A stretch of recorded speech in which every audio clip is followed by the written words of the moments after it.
Ganjing World, a brighter way of life.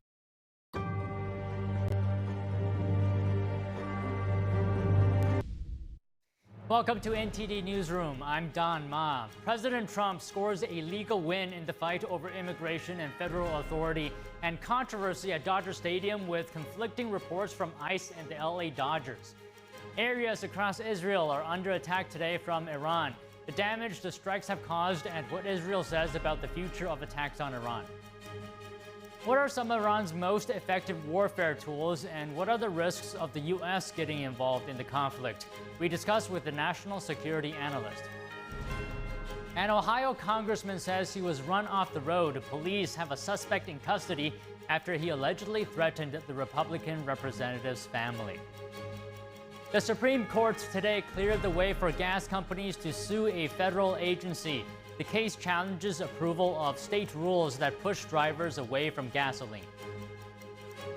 And summer's officially here, and so is the heat. With the solstice bringing the longest day of the year, more than 40 million Americans are under heat alerts as temperatures soar coast to coast.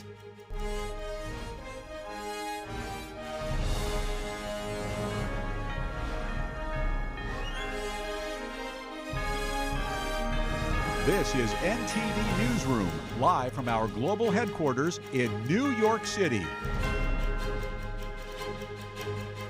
Good afternoon, and thanks for joining us. Our top story today: areas across Israel are under attack from Iran today.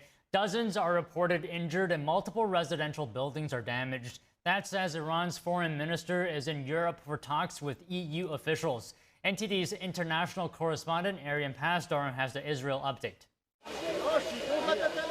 A residential building in the Israeli city of Haifa is destroyed after an Iranian missile struck on Friday. The Iranian regime targeted areas in northern Israel. Medics transported injured civilians to a nearby hospital after the attack. 20 people are reported injured because of the strike.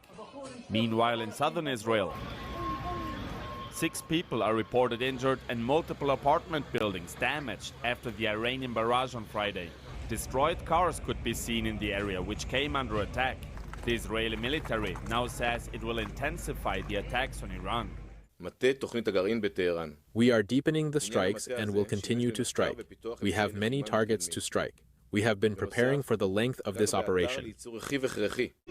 Meanwhile, in Geneva, Iran's foreign minister is meeting with counterparts from the European Union. They're set to discuss Iran's nuclear program. Israel's ambassador to the United Nations in Geneva commented on the meeting. He laid out what Israel wants European partners to aim for in the talks with Iran. We expect the European foreign ministers to take a firm stance vis-à-vis Iran and demand that there is a complete rollback of the nuclear program. He added that Israel also seeks the dismantling of Iran's ballistic missile arsenal and that Iran's regional terrorist activities should come to an end. Before his talks with European delegates, Iran's foreign minister addressed the United Nations in Geneva. Israeli attacks on nuclear facilities are grave war crimes. He added that attacking such facilities is banned under international law. Arian Pastar, NTD News. Pro-Palestinian activists broke into a Royal Air Force base today in England. The group damaged and sprayed red paint over 2 planes used for refueling and transportation and left a Palestinian flag on a runway. Palestine Action said 2 members had entered the base in Oxfordshire. The group posted a video of the incident on X, blaming the UK for its support for Israel. The post read in part, quote, "Britain isn't just complicit. It's an active participant in the Gaza genocide and war crimes across the Middle East." Prime Minister Keir Starmer condemned the break-in in a post on X. Britain's defense ministry said it was working with police to investigate the breach. Palestine Action is among groups that have regularly targeted British companies linked to Israel since the start of the war in Gaza.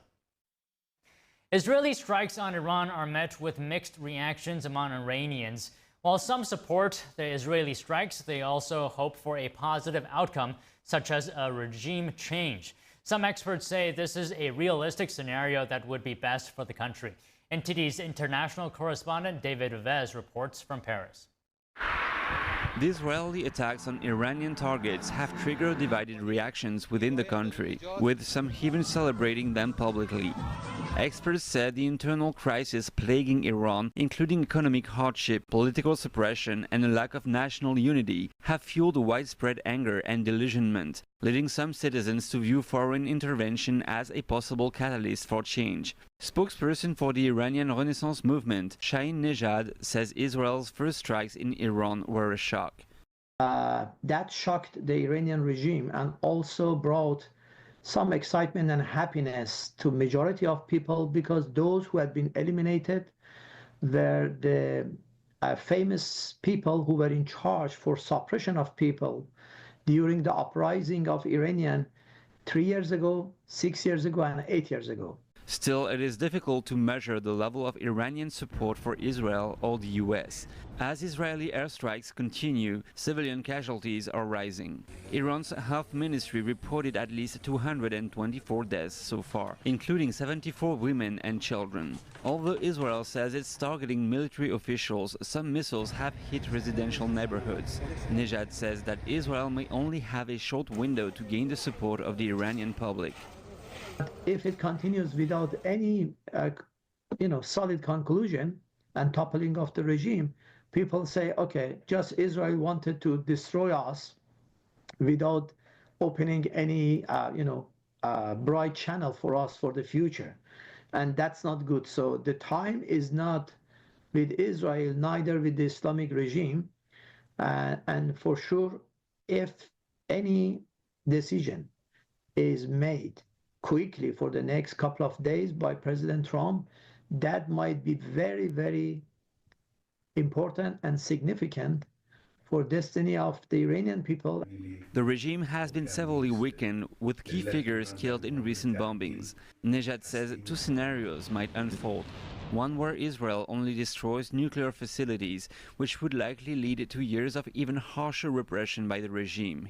Another possibility would be a regime change. With no clear successor to the ruling clerics, this would be a realistic outcome. The second scenario is President Trump decide that they continue until toppling of the Islamic Republic and regime change.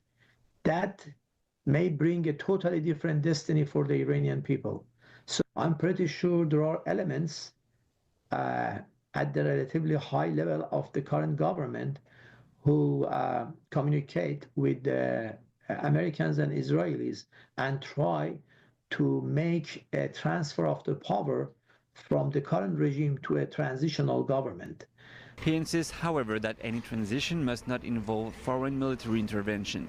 Unlike regime change interventions in Iraq or Libya, Nejad argues Iran should not see foreign troops on the ground. It shouldn't get involved with any boots on the ground, any armed force on the ground. It's not welcome by Iranian in general, and it's not even in the interest of America or even Israel. Forget about feasibility and all of the hassles which come with it. Nejad says that Prince Reza Pahlavi, son of the former Shah of Iran, could be a key figure in a potential power transition. He is expected to speak at a press conference in Paris on Monday. David Vives, NTD News, Paris. A suspect is in custody after allegedly forcing a congressman off the road. The incident marks the latest instance of political violence after a Minnesota lawmaker and her husband were shot and killed in their home last week. Ohio Congressman Max Miller says he was threatened and forced off the road yesterday by a man waving a Palestinian flag. The incident occurred while Miller was driving in Rocky River, a suburb of Cleveland. Miller, who is Jewish, posted a video on social media describing the driver as deranged. The Republican House member said the man shouted violent threats, including death to Israel, and threatened to kill him and his family. Miller described the incident as an act of anti-Semitic violence. Police say the suspect, Faraz Hamdan, was arrested after turning himself in. The 36-year-old faces a charge of aggravated menacing. The New York Police Department says its hate crimes unit is investigating several threatening anti-Muslim statements made against candidate for mayor Zohran Mamdani. According to the NYPD, an unknown person left 4 voicemails at Mamdani's district office in Queens. The messages each contained anti-Muslim threats. The NYPD says no arrests have been made. The investigation is ongoing. And joining us now to talk about military tactics and weapons and tactics used by Iran and Israel is Robert Peters, Senior National Security Fellow, Heritage Foundation. Good morning, or rather good afternoon, Robert. So as the two countries exchange blows, can we talk about their capabilities in this conflict? What are some of Iran's most effective warfare tools that you see? Well, to be honest with you, Iran has already expended most of their most effective munitions in the form of their ballistic missiles. They still have some, but it appears that those numbers are going down pretty dramatically. And what's happening is they're firing those missiles, which are being intercepted by Israel's missile interceptors, and the Israeli Air Force, primarily F-35s and F-16s, are hunting and destroying those ballistic missile launchers. And what about Iran's missile capabilities? Where do things stand as of right now? They're being degraded. Iran is getting less and less cruise missiles and ballistic missiles off the ground. Their drones, they still have a number of drones, but Israel has proven to be very effective at eliminating those. So Iran still poses a threat, but the longer this conflict goes on, the less of a threat Iran will become. So are you saying that Iran does not have the capability to sustain a prolonged conflict? They don't. They don't. They're on the losing side of this, and time is not on their side. The longer this conflict goes on, the more opportunities Israel is going to have to roll back Iranian capabilities, particularly their long-range fires, such as their cruise missiles and ballistic missiles. Do you see Iran possibly utilizing proxy forces like Hezbollah or Houthis, for example, in the region? I don't. Hezbollah has already said they're going to sit this conflict out. Israel, by and large, has rolled back Hezbollah capabilities. They're in tatters right now. Houthis still have some capability, but they don't have enough long-range strike to be able to hold Israel at risk. I mean, what Israel has done over the last 18 months has rolled back Iran's terror proxy network and are now taking the fight home to Tehran. Okay, Israeli attacks on Iran, how resilient have Iran been against protecting itself from those attacks? Not terribly. I mean, when you look at the targets that Israel has identified, whether those are the nuclear facilities, command and control facilities, general staff, Islamic Revolutionary Guard Corps headquarters, they have been systematically rolling back and servicing those targets and being quite effective at that. Essentially, every target Israel has set out to destroy, they have succeeded. Does Israel's alleged nuclear capability factor into the conflict in any way? Well, I mean, there's never been any proof that Israel is, in fact, nuclear power, but I don't really think it plays into the equation. What you're seeing right now is Israel launching conventional capabilities, and I think that's where the conflict is going to remain. And how has Israel adapted to counter Iran's tactics? How is it doing defending itself against Iran? It's doing spectacularly well through this combination of missile defenses as well as this offensive strike. I mean, some of the strikes included drones and missiles that were launched from inside Iran itself, from long-time cells, and even containers that were holding inside of it UAVs, drones, and cruise missiles that Israel launched from inside of Iran itself.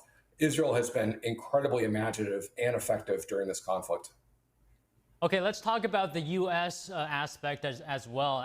As you see it, are you leaning towards the direction that the U.S. will get involved or that it won't get involved?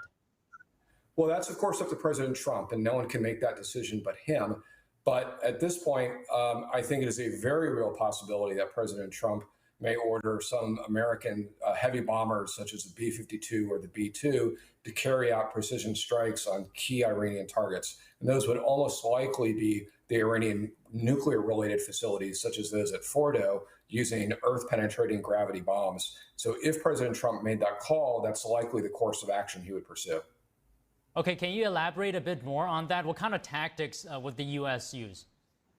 Well, what you'd probably see are, again, high-altitude bombers dropping precision-guided, large-capacity gravity bombs on key targets. And these are bombs that are designed to penetrate the Earth dozens of meters underground and then explode with incredible force. Essentially what we're talking about are the largest non-nuclear munition on the planet.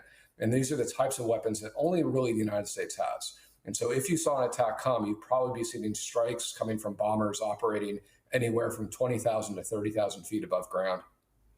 I mean, do you see any risks of the U.S. getting involved here? What are some of the potential, downsides? I'll be honest with you, I don't see a lot of risks. As I mentioned earlier, the Iranian proxies have already been dismantled by Israel. Russia has said explicitly they're not going to enter the conflict. Iran is becoming weaker and weaker by the day. There's not a tremendous amount of downside for the United States should this conflict erupt. Okay, now I understand that you've used the term nuclear umbrella when it comes to the U.S. Can you talk to us about that and how it relates to this conflict?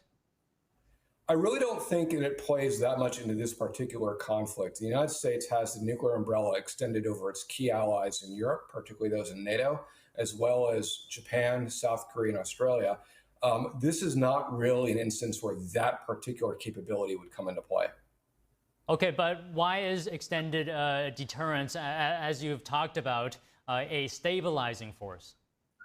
Well, what I would say is that the American nuclear umbrella has been a stabilizing force in the sense that countries that are underneath the American nuclear umbrella do not feel compelled to pursue their own nuclear weapons. And that has kept the number of states that have nuclear weapons to under 10 for the better part of half a century now. And so the American nuclear umbrella has been an incredible force, not only for nonproliferation, but for global stability and helping to tamper down conflicts that may erupt across the world. Okay, just one last question on the conflict between Israel and Iran. As you see it, what are some of the possible outcomes that this could ultimately end? Well, I think what you're going to see is almost certainly the Iranian nuclear program be rolled back, if not dismantled totally, set back years. And I think there's no way that that outcome doesn't come back. The larger question is, how many targets is Israel going to target that's going to erode Iranian regime control? And then it'll be up to the people of Iran. Are they going to change their own regime and throw off the autocracy that the mullahs have had over the people of Iran since 1979? Okay, Robert, thank you very much for your time today. Thank you. Coming up, President Trump scores a legal win in the fight over immigration and federal authority, and controversy at Dodger Stadium with conflicting reports from ICE and the LA Dodgers. We have that story and more when we come back.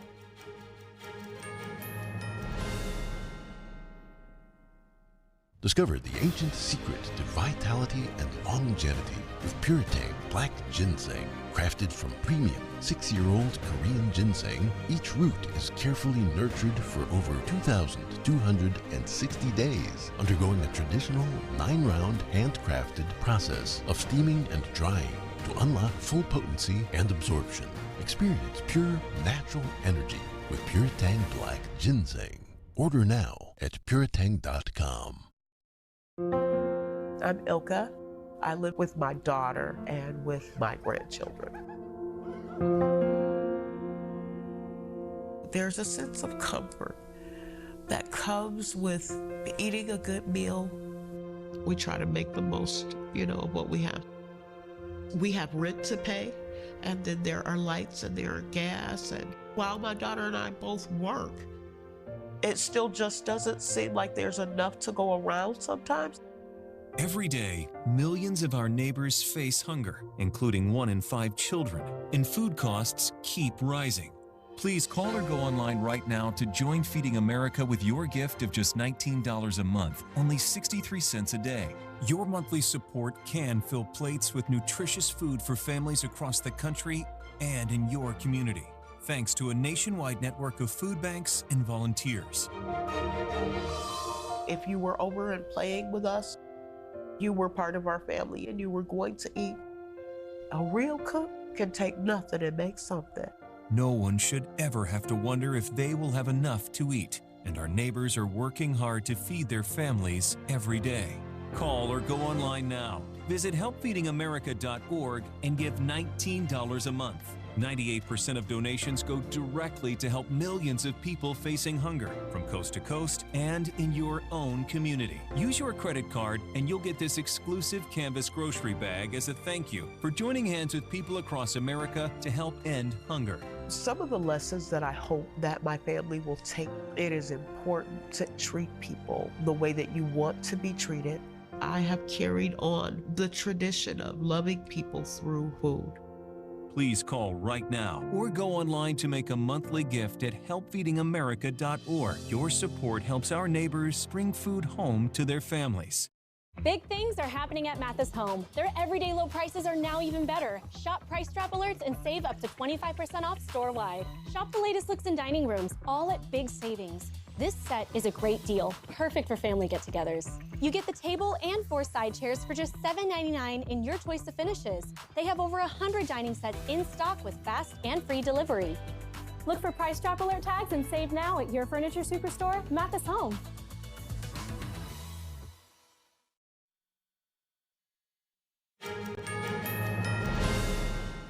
A major legal decision has added fuel to the fire in a high-stakes battle over immigration, the use of military forces, and as well as federal power. President Trump has been cleared for now, at least, to keep control over California's National Guard, despite opposition from Governor Newsom. Here's more. The Ninth Circuit Court of Appeals sided with the president on Thursday, concluding that Trump likely had the legal authority to take control of California's Guard troops amid violent protests in Los Angeles.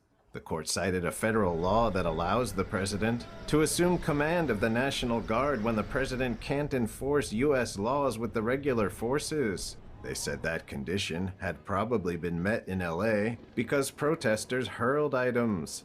But California Governor Gavin Newsom is not backing down. In a social media post, he accused Trump of acting like a king and pledged to continue his legal challenge.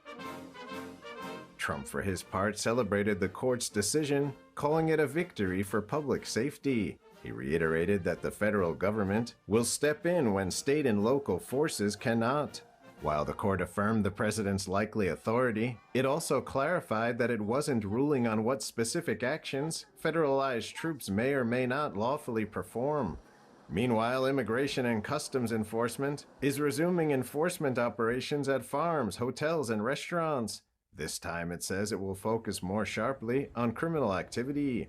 Border Czar Tom Homan says the renewed operations will prioritize workplaces tied to crimes like human trafficking, forced labor, and tax fraud. He insists that while the laws may be controversial, they still need to be enforced. Well, first of all, there's a right way and wrong way to hire workers. There are legal programs that bring farm workers in. Second of all, I've been saying for years, Congress needs to address this. But because Congress failed to address it doesn't mean we ignore it. It's illegal to knowingly hire an illegal alien. The decision comes after a roller coaster week of shifting policies. Last week, ICE was ordered to pause enforcement in agriculture, hospitality, and restaurant industries following concerns from business owners. Trump had acknowledged the strain on these sectors, writing online that immigration enforcement was removing longtime workers who were difficult to replace. But just days later, the pause was overturned. ICE agents were told to resume operations after field offices said the pause jeopardized their arrest goals, 3,000 a day nationwide.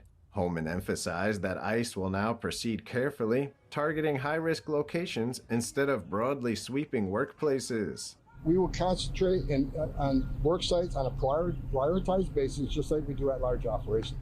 Finally, confusion and controversy at Dodger Stadium this week. On Wednesday morning, the Los Angeles Dodgers announced via social media that they had blocked ICE agents from entering the stadium's parking area. Despite the alleged incident, the Dodgers confirmed that the evening game against the San Diego Padres would go ahead as planned. But ICE says it was never there. The Department of Homeland Security later clarified that vehicles seen in the parking lot belonged to Customs and Border Protection, not ICE. And the visit was unrelated to any enforcement activity. A new study shows that around 1 million illegal immigrants have left the United States since January, when President Trump returned to office. The findings from the Center for Immigration Studies come as the Trump administration ramps up deportation efforts. The administration is focused on large cities with so-called sanctuary policies and has resumed enforcement operations at farms, hotels, and other workplaces. The nonprofit research group says the estimated decline appears to be linked to early immigration enforcement actions under the Trump administration. The group based its estimate on monthly household survey data from the Bureau of Labor Statistics Current Population Survey.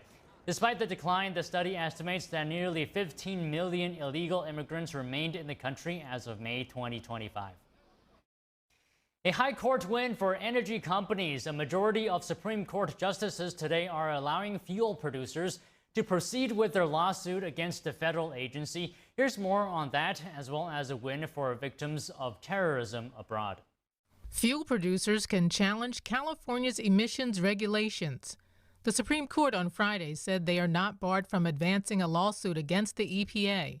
The EPA approved California regulations that require automakers to manufacture more electric vehicles and fewer gas-powered cars. In a 7-2 decision, the majority overturned an appellate court's dismissal of the case.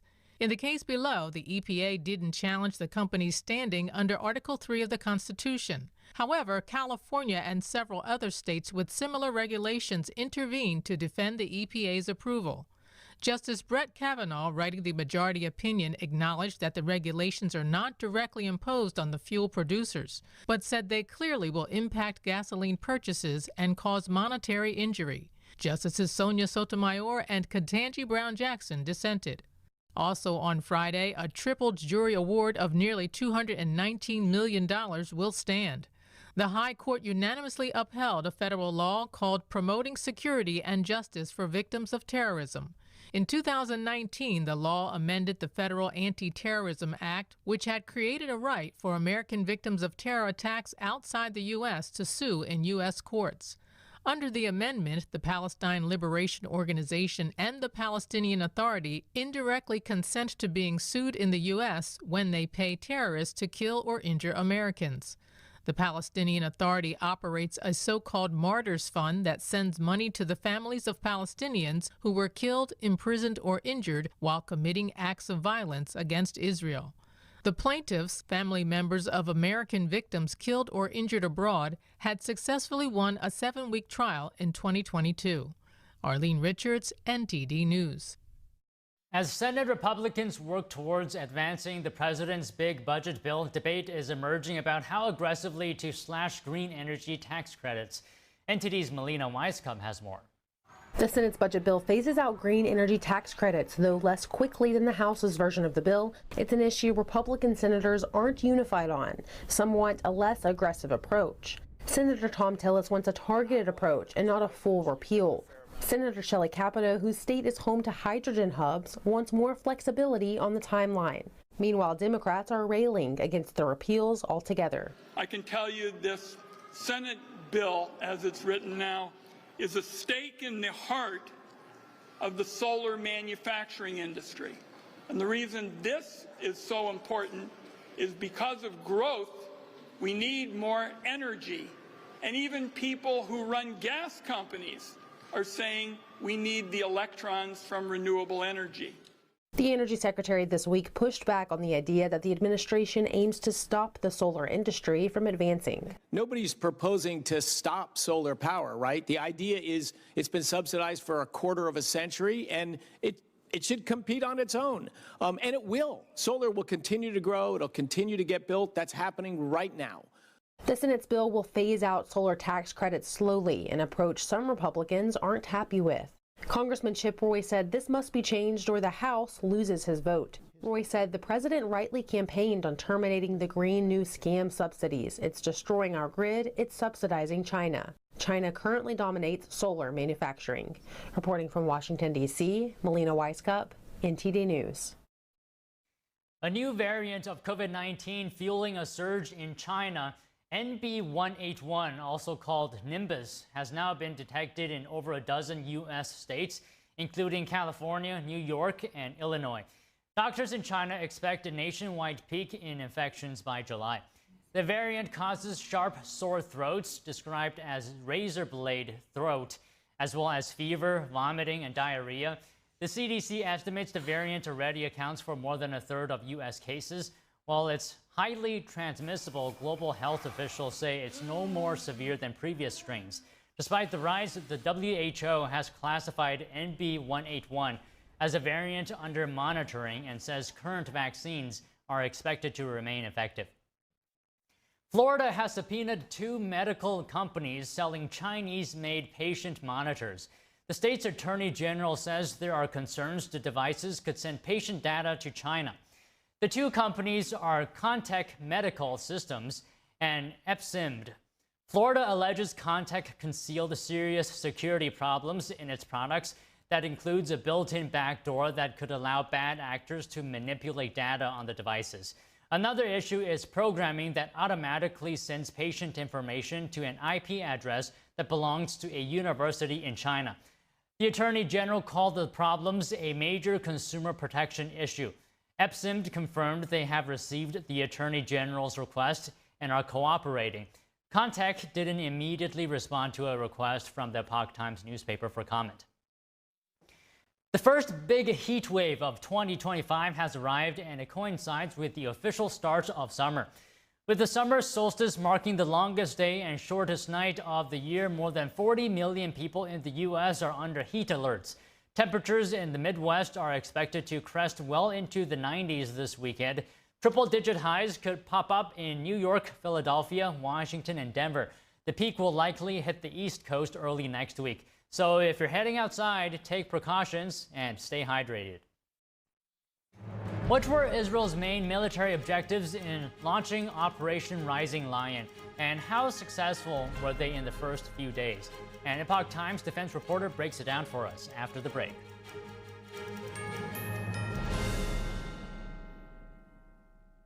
With almost 4 decades in the spotlight, Cindy Crawford has never lost her stunning glow. With her gorgeous, age-defying skin, US Weekly says whatever she's doing, it's clearly working. How does her skin still look firm, smooth, and youthful at 59?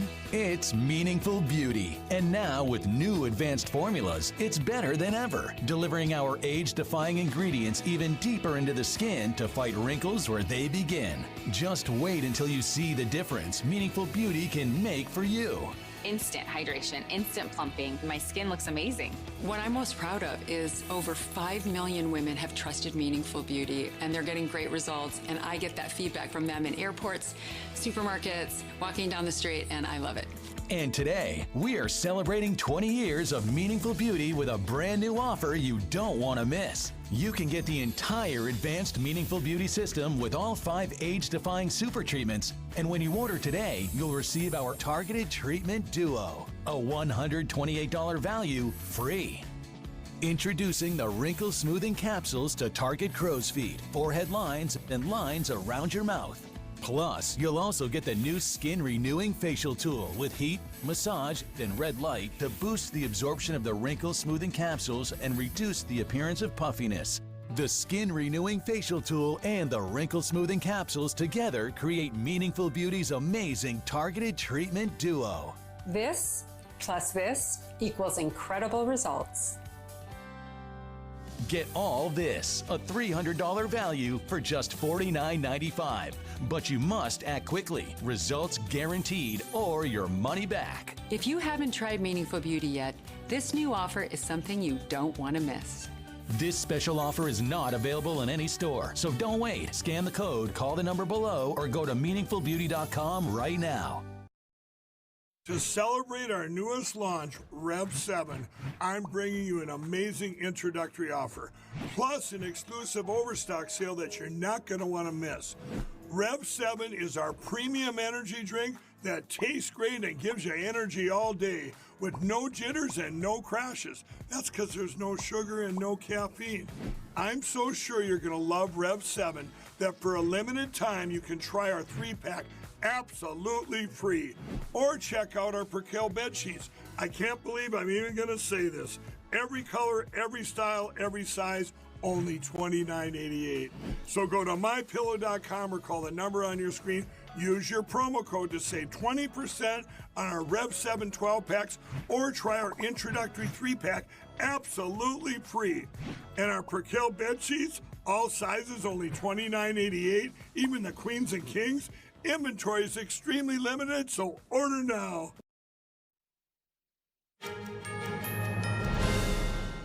And joining us now to talk about the Israel-Iran conflict is Andrew Thornbrook, defense reporter with Epoch Times. Good afternoon, Andrew. So big picture-wise, what were Israel's main military objectives in launching Operation Rising Lion, and where do they stand now? Yeah, well, thanks so much for having me, Don. So there's two primary objectives that Israel's given. Those are to destroy Iran's nuclear enrichment capability, as well as its ballistic missile program, or at least severely degrade the latter. It's been immensely successful thus far. It's taken over air dominance of most of Iran, basically grounding any air capabilities that Iran has. So it's been very successful thus far. They have struggled a little bit to hit Iran's underground nuclear enrichment facilities because the Israeli military hasn't been equipped with the sort of digging type of bombs that are designed specifically to hit underground bunkers like that, but they have been immensely successful thus far. Okay, but overall, how much damage have Israel's strikes done to the nuclear infrastructure in Iran? We've seen a tremendous amount of damage to Iran's nuclear infrastructure. We've seen its enrichment facilities largely devastated, with the exception of the facility at Fordow. We've had reports now that even the underground facility at Natanz, which is Iran's largest nuclear and uranium enrichment plant, that's been damaged there, which there was some question as whether Israel would actually be able to damage that from the air. We've also witnessed a wide-ranging assassination program targeting military officials within Iranian's IRGC, which are associated with its ballistic missile program, as well as nuclear scientists who worked on its enrichment programs. And what about the impact the Israeli strikes had on Iran's air defense systems? Yeah, so that's probably the point where Israel has been the most successful. We've seen missile silo after missile silo and airbase and radar system just destroyed one after the other in very quick succession. It only took about 4 days, really, for the Israeli military to successfully cripple most of Iran's defenses in the western part of the country, which has sort of opened the floodgates for Israeli aircraft to enter the airspace more freely and target more infrastructure. And Prime Minister Netanyahu talked about a regime change in Iran. Can you talk to us about this possibility? Yeah, so that's probably the most interesting wide-sweeping change that could occur from this operation. It also hints at sort of the wider strategic context of this conflict, right? This is not just a conflict that is focused on the ballistic and nuclear program, so that is the focus. It is also oriented around Israel taking this opportunity to eliminate or at least significantly degrade its largest adversary. And Israel's been laying the groundwork for that since the October 7th attacks a year and a half ago. So we've now seen Israel completely cripple Hamas and Hezbollah and conduct strikes against the Houthis, all of these Iranian proxy groups in the region. And has really, really decimated that sort of axis of resistance that Iran had built up against Israel and other nations in previous decades. And so now Israeli leadership is really taking the opportunity to press that advantage and launching this military campaign that could potentially at least weaken, if not destroy, the current regime in Iran for decades to come. Okay, you mentioned the Fordow nuclear facility earlier, and I want to go a bit deeper into that. Can you give us more detail as to why it's a difficult target? Yeah, so Fordow is an interesting site. It was developed in the early 2000s, largely covertly. We didn't really know about it until I think between 2011 and 2013, when a sort of disgruntled official from Iran who had been exiled made the facility public. And so this facility is another major enrichment facility, but it is buried into the side of a mountain and also most likely reinforced with multi-meter concrete barriers. And so that makes it an incredibly difficult target to hit with an airstrike. At present, the only capability that's really believed to be to the task that's non-nuclear is probably a specific set of bunker buster bombs developed by the United States. It's actually a bomb that was augmented and modified about a decade and a half ago when we first discovered the Fordo program, and it was explicitly designed and modified to attack that facility. And so the way these bombs would work is they would drop into the mountain and then they dig about 200, 250 feet before detonating. Even that probably wouldn't be able to significantly damage the facility and would require several bombs to be dropped. So then the immediate question is, what are the risks for the United States if it assists Israel in striking Fordo? Yeah, so that's the big question, because the United States is currently the only nation that has these bombs. It's also the only nation that has aircraft outfitted and equipped and programmed to use these bombs right now, which is the B-2 Spirit bomber. So it could have incredible and wide-ranging implications for the United States. This would effectively get us involved in another Middle Eastern war. It's a point of contention in the Trump administration. Trump has obviously championed himself on the campaign trail as being able to keep us out of these sort of foreign entanglements, but that's definitely being tested right now. You know, that's an assumption that it has not been closed in terms of the debate. So there is the risk that we could be drawn into a major conflict. Also doing so would obviously make us a greater target for Iran's allies. We've obviously seen most of them weakened when we think about regional proxy groups, but Iran does have much larger national partners, specifically Russia, North Korea, and China, who it does do business with and it does maintain some relations with. So there is a real risk there of, if the United States joins this war, it could spark something much larger in terms of just a new era of even worse relations internationally and possibly open conflict. So if Fordo is bombed, let's say multiple times, and the facility is damaged, are there radiation risks? You know, it's unclear right now how the enrichment plant right now is being secured at Fordo, so we can't really say. Obviously, a key concern with bombing any nuclear plant is the spread of radioactive material. So far, we have not had any significant indications of that at the other facility in Natanz. It appears to be largely contained locally, but there is always a risk of, you know, worrying about how these isotopes are going to interact and if we're going to trigger something radioactive. But I don't think that's the largest concern right now. I think a much larger concern is just the geopolitical implications of the United States getting involved. Well, okay, Andrew, that's all for today. Thank you again for coming on.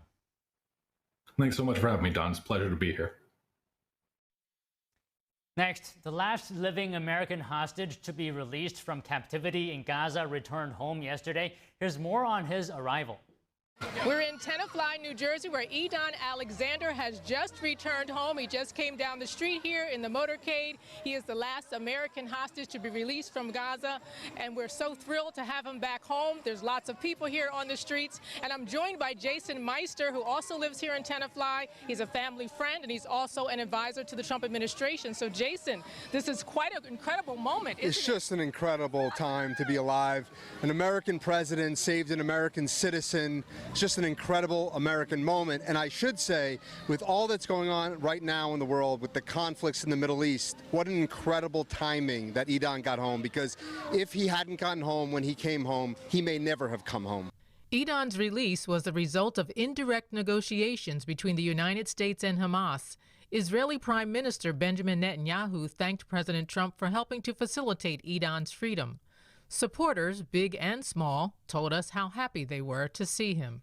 And we're just excited, even though it's 90 degrees, to be out here and welcome him and cheer him on as he comes home to his hometown. We've missed you every step of the way.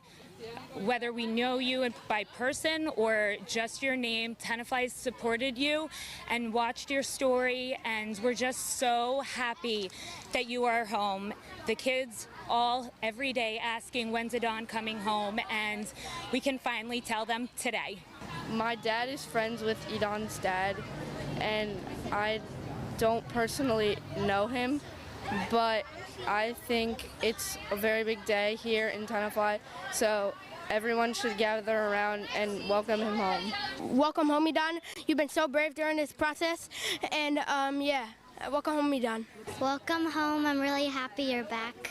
Idon moved to Israel at the age of 18 to join the Israeli military. Now 21 years old, Idon was 19 and actively serving in the Israeli military when he was abducted with several other Americans and Israelis during Hamas's October 7, 2023 attack. He was held in captivity for nearly 600 days and was freed last month. Mayor Mark Zinna kept close ties with Idon's parents during their son's captivity. Zinna said they never gave up hope. Well, his father, very strong individual, especially under extremely difficult, trying circumstances, which of course we can't understand. And he was always hopeful that his son would be home safe with his family. Idon's mother was constantly traveling back and forth to Israel and Washington, D.C., working with the president, our congressman, everything that could possibly be done to help their son. These two parents did.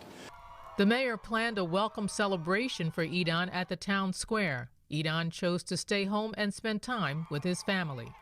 Arlene Richards, NTD News.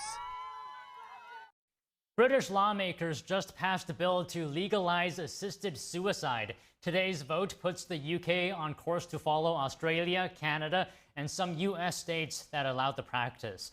314 lawmakers voted in favor, with 291 against the bill.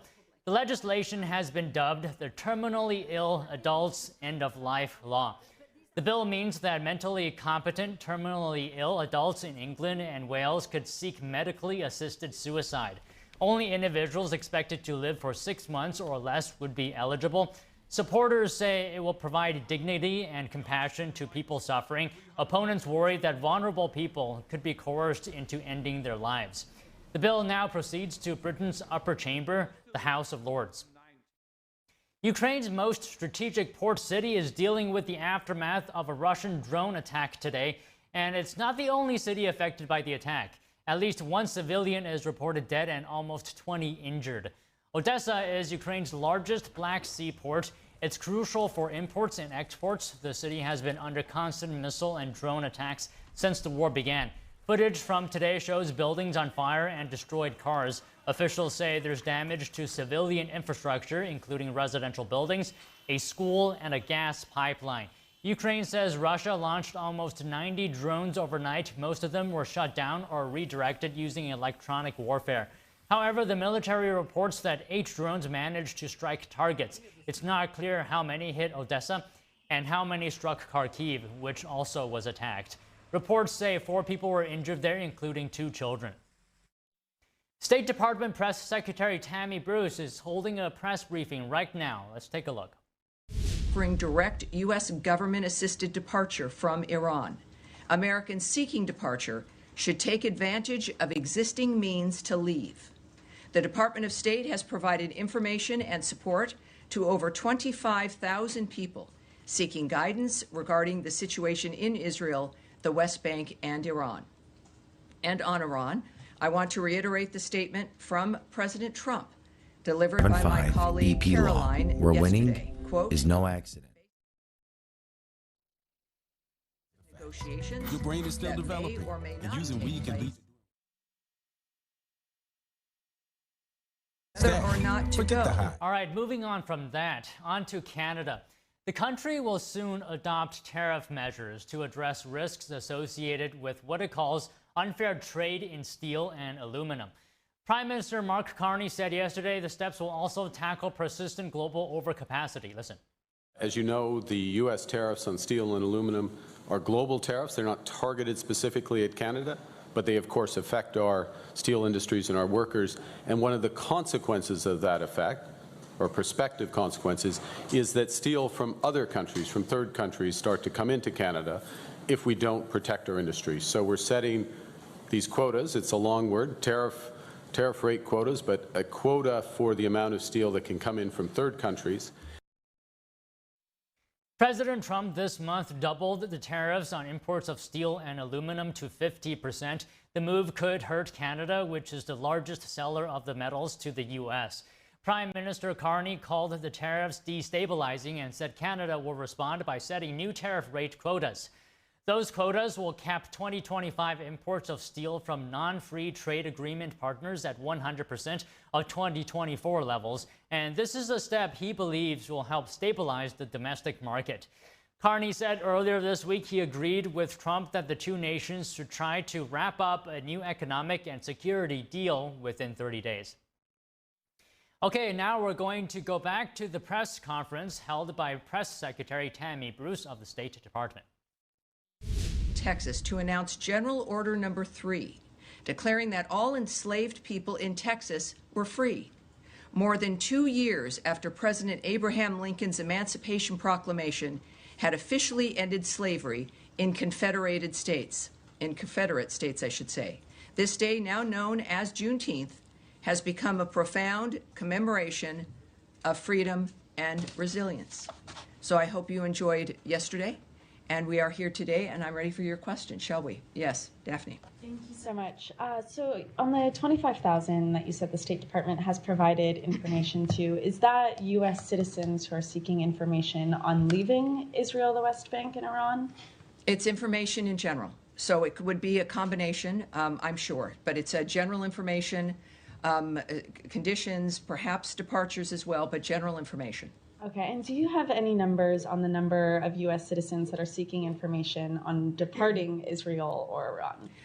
Those are not numbers that I will share at this time. Just as a reminder as well, while today is a bit different than the feeling of Tuesday, we are still in a dynamic where there are still hostilities, where there are still people in bunkers, where there is still a danger. Clearly, we've heard the statement from President Trump about his posture at this point. So we're still going to be careful for national security reasons, obviously, when it comes to what we can answer. So that's a number that I won't be able to give you today. Okay. All right. All right. And we will not, we'll do one more, but then we will continue on here. Yes, go ahead. Thank you. Just on Ambassador Huckabee's tweet, he said that the U.S. is working to get military, commercial, charter flights, and cruise ships for evacuation. Have any of those organized by the State Department evacuated American citizens yet? And if not, when is that expected? Again, I won't give details from this podium, but we know that at each embassy, they are posting actions that they're taking. We know that the Israeli embassy is doing that. So you could go to either travel.state.gov and get to the Israeli embassy, or go there directly, and you will see their statements. And I would urge you to do that directly when it comes to what the Israeli embassy is doing and what they've accomplished. Yes, sir. Thank you. Florida Governor Ron DeSantis chartered flights apparently for Americans in Israel seeking to leave and successfully got, I believe it's 1,500 out. I was wondering if those charter flights were coordinated with the State Department in any way, or was this done on some tangent?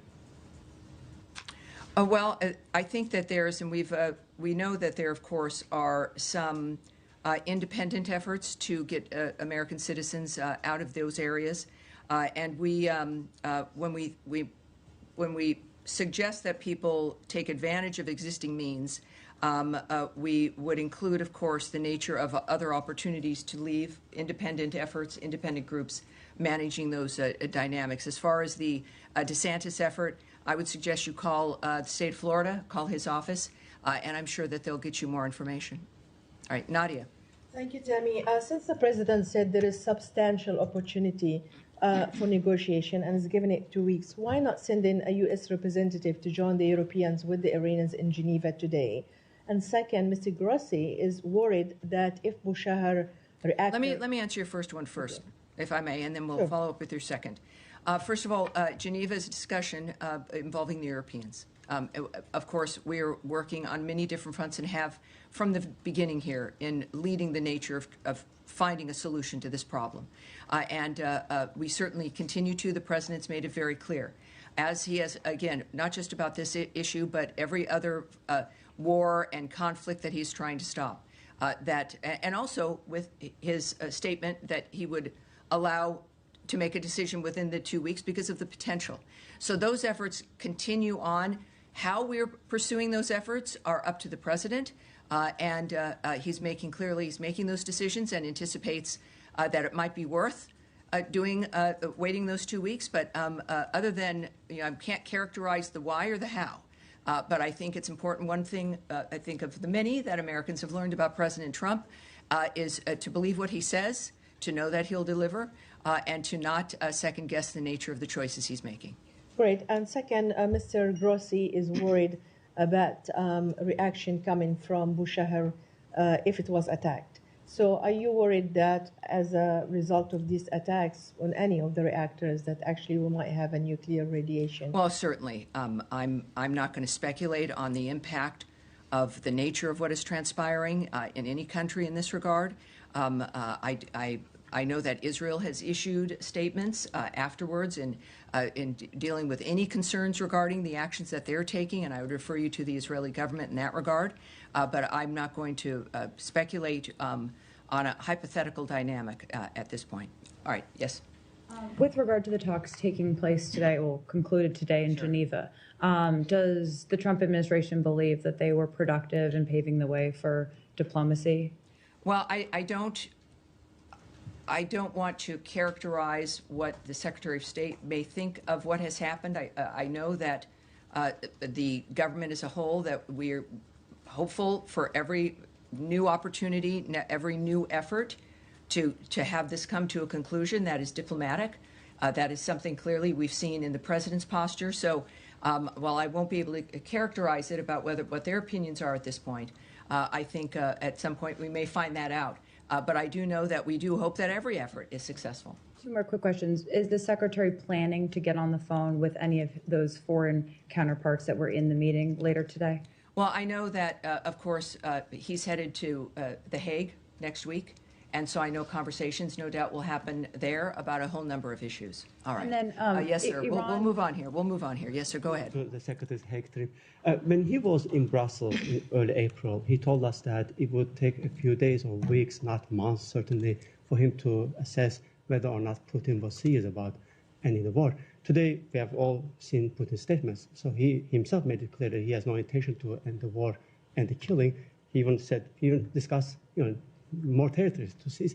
I'm wondering, have you guys landed anywhere in terms of your conclusion about Putin's intention? Well, we know that since that point, I don't think he said days at that point, but he said a matter of weeks. And in that process, we saw our posture adjust in that framework. At the same time, as I've mentioned before, during negotiations, things sometimes progress, things change. That's the whole point of negotiations and conversations, is that you signal that how long it is generally that you're willing to wait, but that you would know if someone is serious. And then, again, it's not a static environment as you're moving forward through that time. At the same time, we've heard since then some very blunt comments by President Trump about President Putin. We also know that the parties themselves have met directly.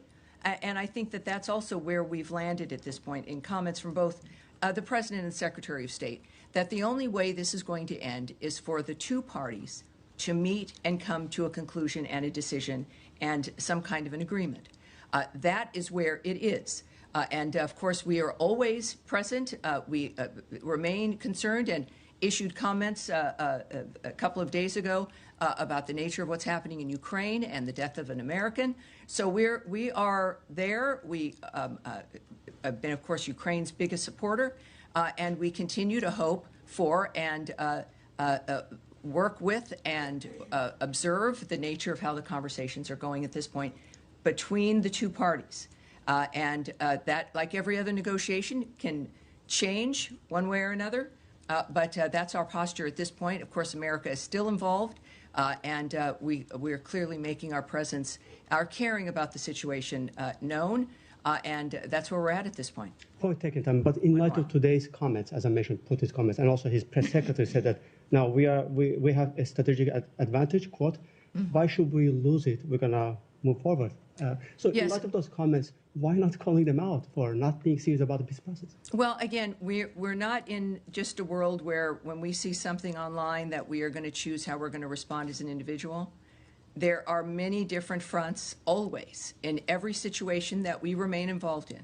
So it's not as simple as a single response to a single quote that came from a statement or something online.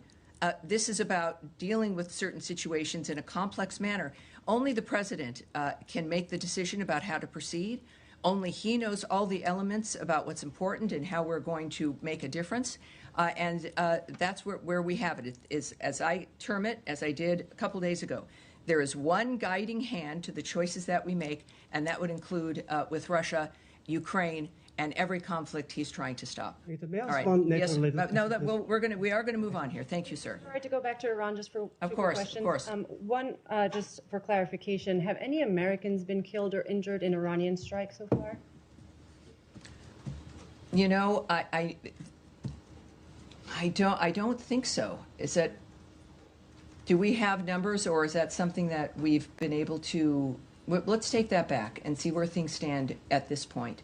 I do know that the reports that I've seen are that there have been no American injuries or injuries of staff at embassies and consulates. But let's take that back.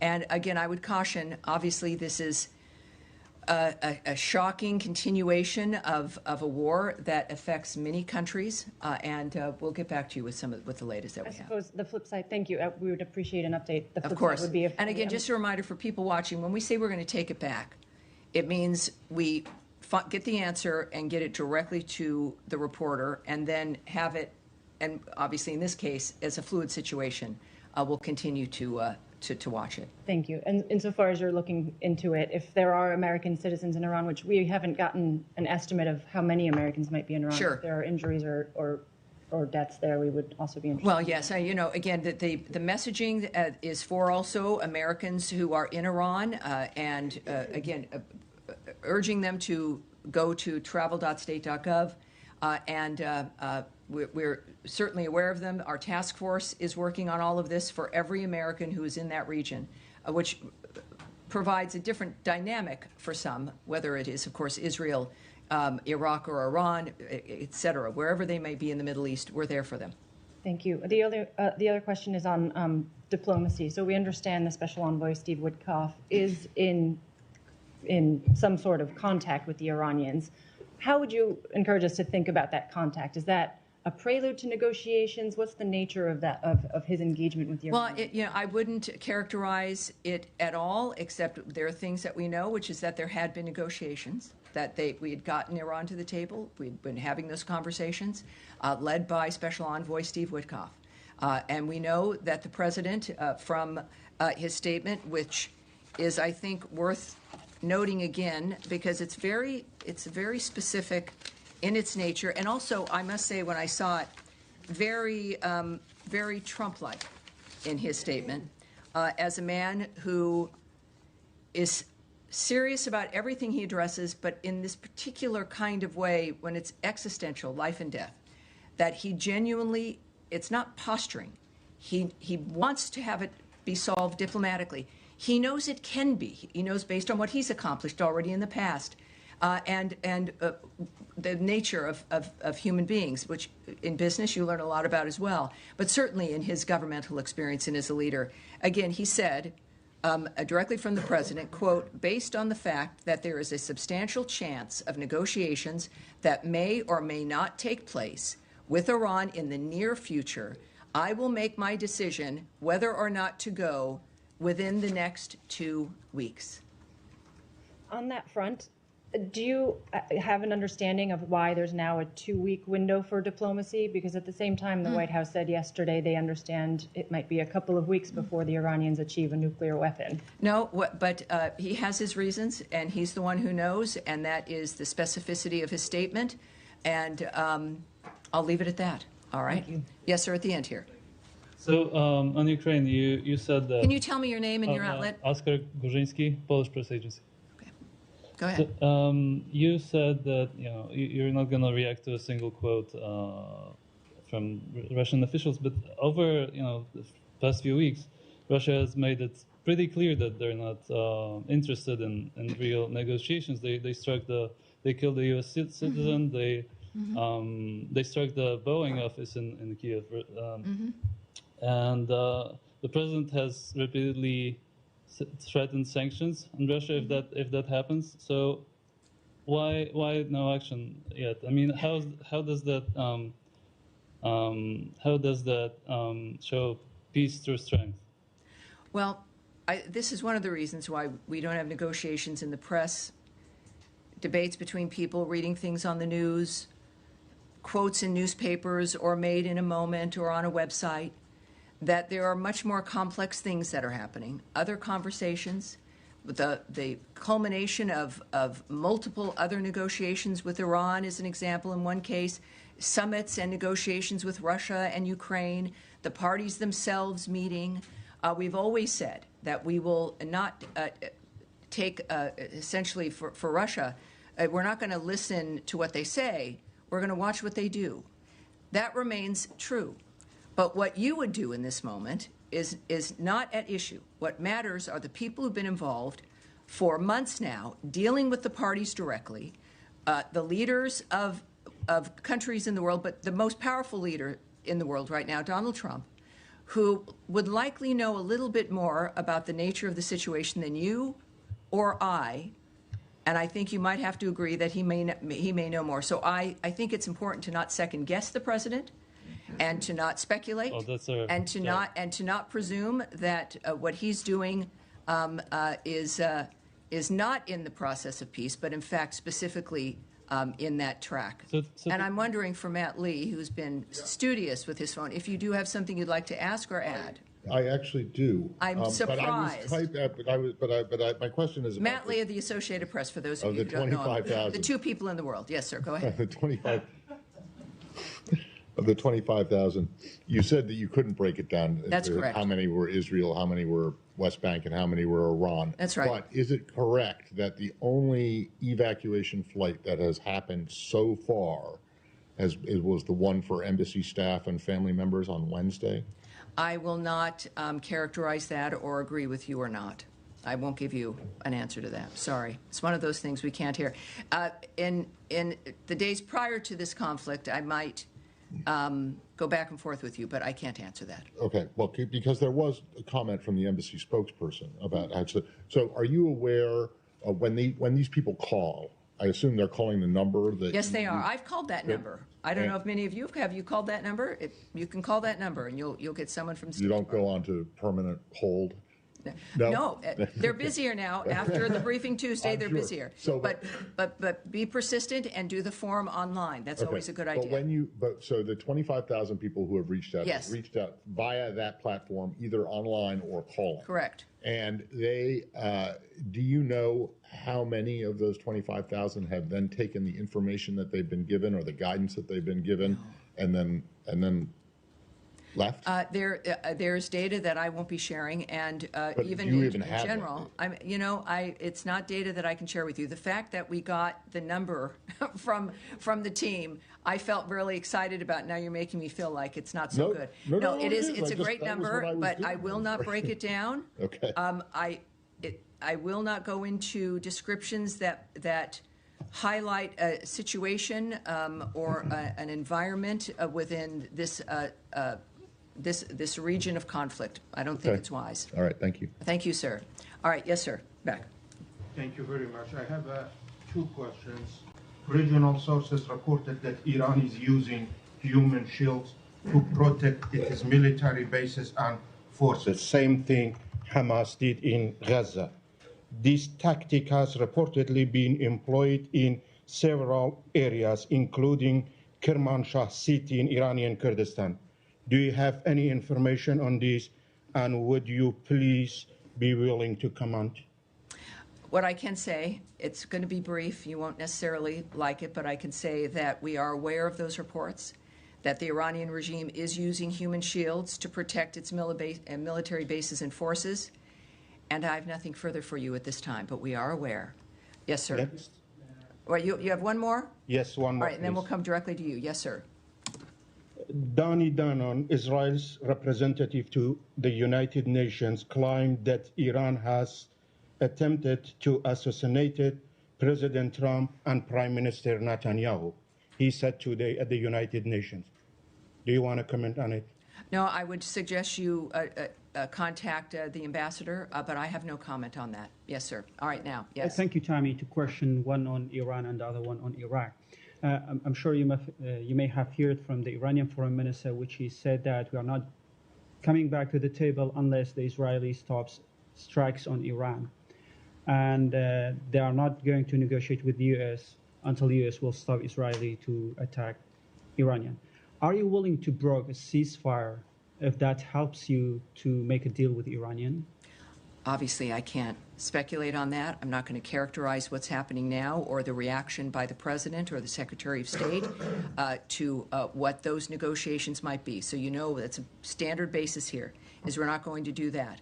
But as you do know, of course, from the President's remarks, is that he still holds out the hope for negotiations.